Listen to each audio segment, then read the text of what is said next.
Greetings, it is time for another monthly update on the EV transition, which is the biggest technological transition going on in the world right now, the most impactful technological disruption going on in the world right now. And that is why I do an update about this almost every month. And the speed of this disruption is also rapid enough that a monthly update is warranted. So as always, we start with my Atom Award of the Month for December 2018. So people seeing this for the first time should watch the next couple of minutes, but if you have watched many of the prior monthly update videos, you may want to skip ahead a couple of minutes.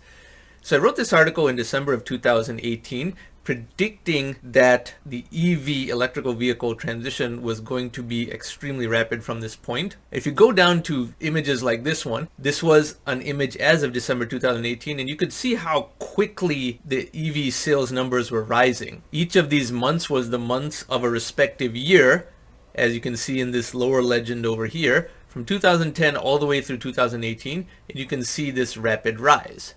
Now, as we will see later in this video, 2018 becomes the first year in the subsequent chart that we're going to see, but for now 2010 to 2018, a rapid rise, almost 50 to 100% a year in many cases, albeit from a very small base. So you go back to the article. I also pointed out how commercial and government vehicles were going to have to be the inflection point for the normalization of EVs, because individual purchase decisions are one thing, but when an entire fleet of government or commercial vehicles decides to go EV, that creates a lot more volume and economies of scale and normalization. For example, the United States has 800,000 police cars and 210,000 US Postal Service vans. If all of those were EVs, that would be a dramatic change, because that would be a lot of gasoline that is no longer being consumed and has moved over to electric. And these types of vehicles are very suitable for electric because the US Postal Service van, it has to make 100 stops every day. Every few feet it makes a stop. Police cars are driving around all day, but usually don't go very far from their main office because they are the police of just one particular town. And if it's a relatively small town, they stay within a small area that they patrol. And after that, there are private sector numbers such as 110,000 UPS vehicles, 60,000 FedEx vehicles, and perhaps as many as 300,000 pizza delivery vehicles. And now you have DoorDash and things like that as well. So once these go to electric, then it's easier for individual consumers to go to electric vehicles, for sure. Now, why is this transition happening so quickly? Well, for that, we go to this battery chart. This chart is from The Economist, and the data is from the US Department of Energy. And look at the chart on the right-hand side. It's the more important of the two. From 2008 to 2022, which is right now, battery cost was projected to fall by a factor of 10, from $1,000 per kilowatt hour to 100, so a 10x improvement. But also look at the maroon scale on the right-hand side. Battery energy density was to rise from 100 watt hours per liter to 400, so a 4x increase. So if you combine the two, 10x improvement here and 4x improvement here, you get a 40x improvement in the cost effectiveness of the batteries of an electrical vehicle. 40x. That is why electric vehicles are getting better and better every year almost. And that is why you're seeing a rapid growth rate of 50 to 100% increase in unit sales year over year when you take a specific month into account to account for seasonality. And to see what the latest data is, we now go to the article at Inside EVs. So here we have the Inside EVs article, which will also be in the description box below. And the title is Global Plug-in Electric Car Sales Increased 60% in March 2022. So that's 60% in relation to March 2021. But the more meaningful data is the trajectory. So we scroll down and we see over here, plug-in car registrations. Battery electric vehicles are up 81% year over year. Plug-in hybrid electric vehicles are up just 19% year over year. So that was a temporary stopgap technology. Ultimately, things are going to battery only. The plug-in hybrid dimension was useful in a few corner cases, but it's not the long-term solution anyway, clearly, because batteries have gotten so good that the plug-in hybrid dimension is no longer that valuable. And therefore, the grand total is up 60% year over year, which is now a 15% market share. 15% of new cars sold worldwide are now electrical vehicles. That's huge. Just a few years ago, it was under 2%. Now it's 15%. This is a major shift in the entire type of automobiles being sold, with a ton of ripple effects across the economy, as we're going to discuss. So now we go to this chart over here. Now the way to interpret this chart is to look at the horizontal axis, which are individual months of a calendar year, therefore matching seasonality in each case. And then the vertical bars are the sales of that particular month within a particular calendar year, 2018, 19, 20, 21, and 22, so 5 years of color code. As we saw earlier in this video, in the past we had data going all the way back to 2010, but since the numbers were so low at that time, pre-2018, those would just seem like virtually flat bars in this chart with no vertical height. And look at the growth. If you look at any month, January, February, and this most recent March that we're talking about, it is rising so much that it's easily 6 or 7 times as much as 2018. So in just a 4-year period, you're seeing a 6 or 7x gain.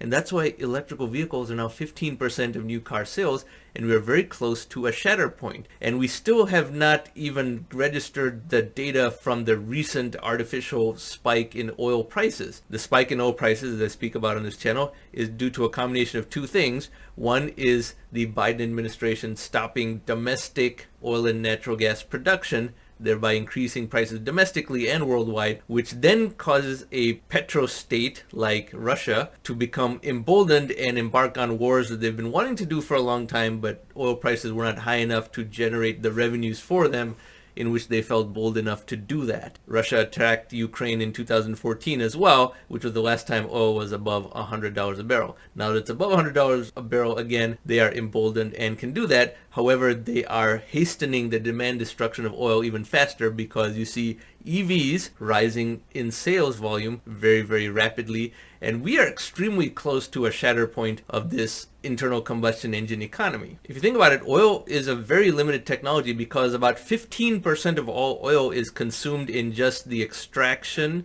transportation, and refinement of oil. 15% of oil is consumed just in getting it out of the ground and converted into gasoline and distributed to the end user. That already tells you that's a very wasteful technology. As I've spoken about in other videos, there was a time when we did not have freezers and ice blocks were chopped out of cold weather places and then transported via ship thousands of miles to tropical locations where they could not have ice otherwise, and that was a big business, and that seems very strange by today's standards. But the notion that oil should be extracted from the ground and then transported 8,000 miles from the Persian Gulf to Houston, Texas is equally absurd, and people in the future will find that to be just as absurd as the practice of transporting ice blocks from New Hampshire all the way down to the Caribbean, and in some cases all the way over to India, 10,000 miles away. And remember all the tertiary effects of this disruption.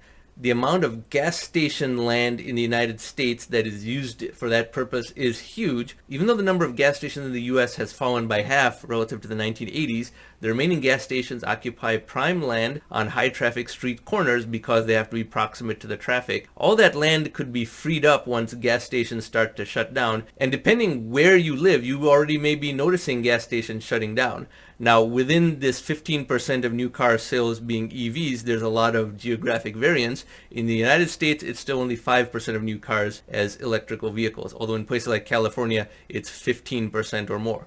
However, in Europe, as well as East Asia, namely Japan and China, it is already 25 to 30% of new cars that are electric vehicles, so gas stations are shutting down. And in the United States, gas stations actually take up a lot of land, so all that land will be freed up and can be repurposed for something else, as I speak about in other monthly updates of this nature. Remember that the technological advantages of EVs are so many that the year-over-year improvement that we saw earlier in this video is what is causing this conversion of low-tech to high-tech. The accelerating technomic medium of the world, the atom, is now reacting to this breakaway technology because internal combustion engines were improving at just 1% a year, while EVs are improving at about 8% a year or so. And this accelerates when oil is made artificially high by poor governmental decisions in the United States and then nefarious actions by an oil exporting state like Russia. And other oil exporters who seemed well behaved for a few years while oil prices were low are going to get new ideas now that oil prices are high again, but they are rapidly destroying the last remaining demand of oil, and their revenue will shrink further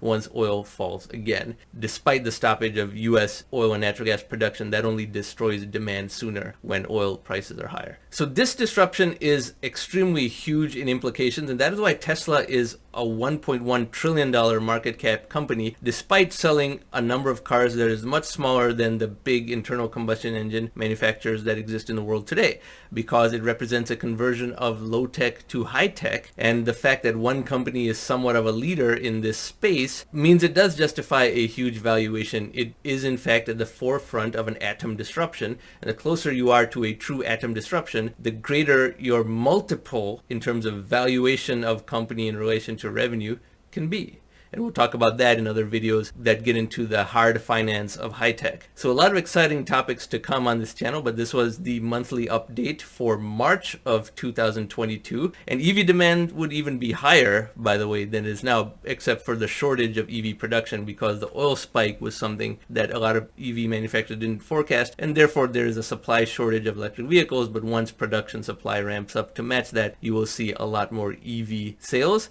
and a lot more demand destruction of gasoline and the entire gasoline supply chain, gas stations, gasoline tankers, and so forth. Exciting times, and we are watching a major technological disruption unfold right before our eyes. Now, if you like this type of content, I encourage you to subscribe to this channel and hit that notification bell. Thank you very much for watching.